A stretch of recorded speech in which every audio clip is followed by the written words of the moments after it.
ballpark boys, bud. They love to play with me. They love to see. They gotta see. Gotta test it for themselves.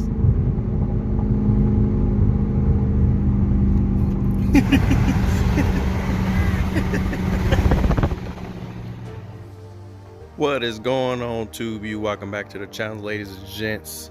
Today's little videos, you can tell by the title, is just our 10,000 mile review. We finally hit 10,000 miles on this here 2019 Hellcat Charger. So let's jump right into it. I'm going to try to keep it as simple as possible. We're going to go over everything from the front to the back, engine, inside, all that jazz. We're just going to try to, I don't have much wrong, so hey, I'm trying to keep it as simple as possible. There's nothing really wrong with the car, but we'll go over, you know, whatever little issues that I may have run into, which is, you know, not much as you can expect as it's only 10,000 miles. But if some of you have been with the channel for a while, 10,000 miles doesn't really mean much. Just because it's low mileage doesn't mean crap at all. Hell, my 2015 with only 6,000 miles through an engine rod, so anything can happen. But luckily we haven't had that type of luck with this one. We've been way better off this time around, so jump right into it. Overall, I'm loving the octane paint. It does seem like it flakes very easy, or maybe it's just because it's a darker color and it's easy to see the imperfections and the rock chips and stuff like that. Like my ivory tri-coat, my scat pack, and all of my other Chargers have been white, so rock chips and dings and stuff like that haven't shown up. So that's one thing that I've had to get used to, is stuff shows up. It shows up very easily, and I've been got. I done got a couple of times. As you can see, I paid the price. So yeah, there's just one thing that I had to get used to. If that's a Dodge quality thing, it's just me driving dumb, I don't know. But I do feel like the paint just chips like ridiculously easy. I feel like that's just from normal driving. Maybe it's from chasing the few times that I've chased someone, but that's very rare. I learned my lesson with my scat pack. Nonetheless, we're not gonna ding Dodge for that one. That could just be 100% all me. Well, I'll just take the blame for that. But I do feel like the paint chips way too easy. Jumping straight into the engine bay, as you can see, you know, nothing catastrophic going on here. Everything's holding up. I actually just cleaned it up. It's out here in the desert, so it's a lot of dirt everywhere. Just tried to clean it up a little bit before I threw it on camera, and you see I still got a little more cleaning to do, but I tried to get it somewhat presentable up under here. And I ain't thrown a rod yet, so that's good to go. Supercharger's doing just fine. Pulleys, belts, everything's holding up just fine. Hoses, all, you know, hoses. Nothing's leaking, nothing's cracked, nothing's corroded. It's 10,000 miles, so I will hope not, but hey, like I said, you never know. What's that? Just more dirt. You know? Oh, supercharger dust, or belt dust. Look at that. Belt dust. Jumping straight over here to the wheels. Don't mind my water spotty wheels. I cleaned it up the other day, and I guess I neglected the wheels a little bit. But as far as the finish goes, I've seen people run into issues with their wheels. I haven't run into any other than, you know, my water spot problem. That's, you know, a whole different thing in itself. But as far as the finish of the wheels are just fine. They've been holding up. They're dirty, as you can see. The brake dust is a real problem, as you can see. You know, it's in there. But other than the brake dust, and that's really it. As far as the brakes themselves, they still stop just as hard as day one. No problems out of them. I haven't had the squeaky problem yet, so knock on wood that doesn't happen anytime soon. As far as the brake finish, I've seen people who post like pulling their Hellcats off the lot. They already have like, if their cats have been sitting there for a while, they will have finish problems or paint problems and all that jazz wrong with the Hellcat or the Brembo brakes. And I haven't had that issue. Mine's are ceramic coated now, so the dust and all that stuff is a little easier to come off.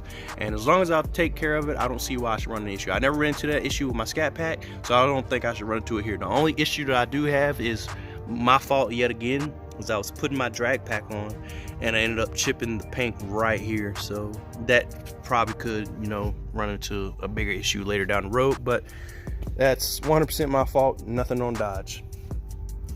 Coming on down, we're gonna hop right inside and try to keep it simple because it is hot out. Skew up. All right, as you can see, we're at the 10,000 miles right now. A little over, obviously. I didn't want to make it right at 10,001 miles, and then 10,003 miles the car decided it wanted to go. So I wanted to make sure she was good at 10,000 miles, you know what I'm saying? So as far as the finish inside goes, the seats are all right. The back seats aren't in, so yeah. But they're doing all right inside the house, you know what I'm saying?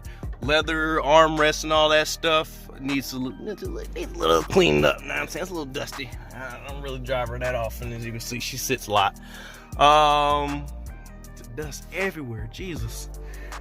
But other than being dusty, no finish issues, leather and everything still holding up just fine. Steering wheel, my only complaint about the steering wheel is this here white stitching. I try my best. This sun glare is kicking my camera's ass. I try my best to like not drive with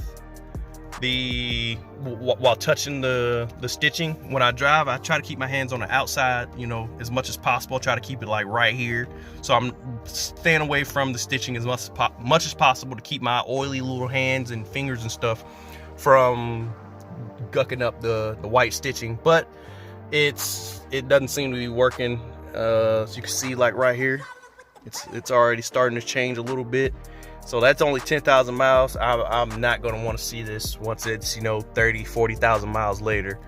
I don't really know how to clean it. I'm pretty sure there's someone or something on YouTube that can, you know, help me keep this looking as fresh as possible. But as of right now, yeah, you can see it up here too. As of right now, the stitching, with as little as I've been touching it, it's already starting to go. That's my only complaint. This is how it's supposed to look.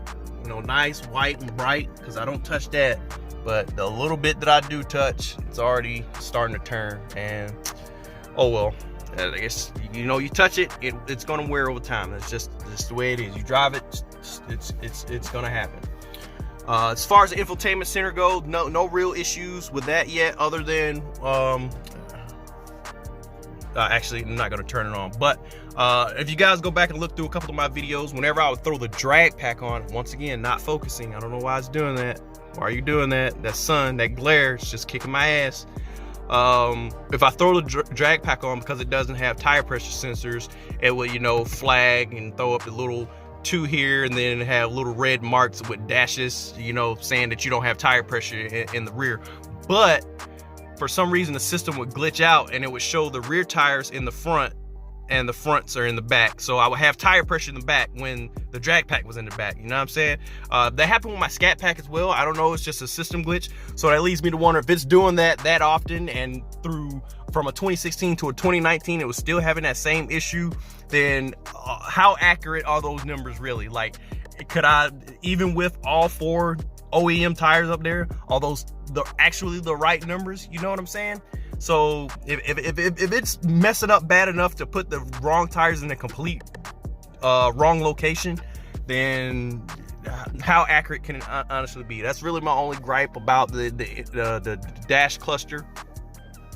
For people who stay in hot climates, I know some people have already started experiencing like peeling up around the edges of their infotainment screen. I don't have that yet. I try to keep her inside. She doesn't burn up. So I do drive her some days during the week, but she's only outside maybe 2 to 3 hours at a time. Obviously, that's more than long enough to get pretty hot inside, but I don't do it that often. Like, I didn't drive her any at all last week. I ain't drove her in any this week.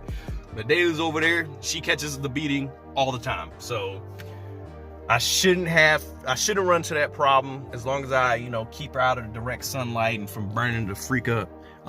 Some guys have that same issue here where the heat hits up here and it will start peeling back here. Same thing over there. As you can see, I don't have that issue on any of my door panels, so we're good to go there. And that's really all I got for the interior. Oh, let's talk about the seat real quick.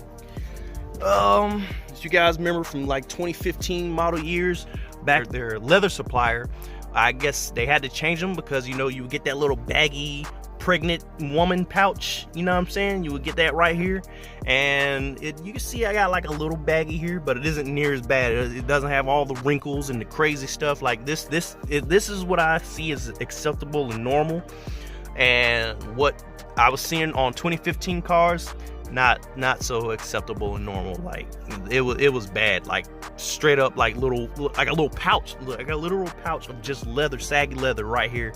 But I don't have that issue yet. Now this right here will probably be the first part to go. As we know, with so many leather cars, this is always the first part to go, because this is the part that you come in the most contact with. You're always sliding in and out of the car, and I try not to slide as much as possible. I try to like actually hop in and out of the car to try to avoid that. But as you can see, I'm still creasing it up just a little bit, but it's nothing too bad just yet. Same thing, wheels, tires, all that stuff, it's normal. All my buttons still work. Greasy fingers, see what I'm saying about greasy fingers? Jesus Christ. All my buttons still work, my battery's still good. Exhaust is still the exhaust. We're gonna hop up on here real quick. I know some people had exploding diffs, like with their demons and whatnot. Obviously this isn't a demon, so, and I don't launch it that often. I've only been to the track one time so far, and she's been just fine. And on the street, obviously the launches aren't as brutal, so I should be good there for the diff. And the exhaust squeak that you guys remember on my Scat Pack, I haven't run into that problem yet, but the Scat Pack was another 20,000-30,000 miles on her. So, oh look, some rubber. But I haven't had the exhaust squeak yet, and if it does happen, then I'll try to get it fixed, or just replace the exhaust and get like a real big boy exhaust. I don't know, we'll see when that time comes, if it even happens. But so far so good. And yeah, that's really it, man. 10,000 miles later, no real complaints at all, other than like the stitching. That's really my biggest complaint, is just the white stitching already starting to fade. And it's gonna happen. It's just normal wear and tear. You touch it, it's gonna change. If it's a part that you use constantly all the time, it's gonna wear. So that's perfectly acceptable. But I wish, you know, maybe the stitching could have been a different color so it doesn't show as easily, and it wouldn't fade as quickly as the white is already starting to do. Interior still looks pretty damn good. I try to keep it as clean as possible. Actually, you know, I need to get in there and dust it. It's pretty dusty from not being driven. But anyway, motor's still good, everything's still happy. So far so good. Even with the check engine light from the catless mid pipes, we're still running strong. So yeah, I can't really complain. I'm sorry, 10,000 miles, she's still doing good. That's all I got. That's all I really got for you guys, man. If you're looking at a 2019, then you're worried about the miles, well, 10,000 miles, you should be good to go. So if you're the first time stopping by, like, subscribe, hit the bell icon so you guys get a notification when these videos go up. If you want to the Instagram channel at Low376Slow, all one word, I'll put it down in the description, man. And here's to another 10,000 miles. So see you guys at 20,000 miles for the next review, man. All right, I'm out. Peace.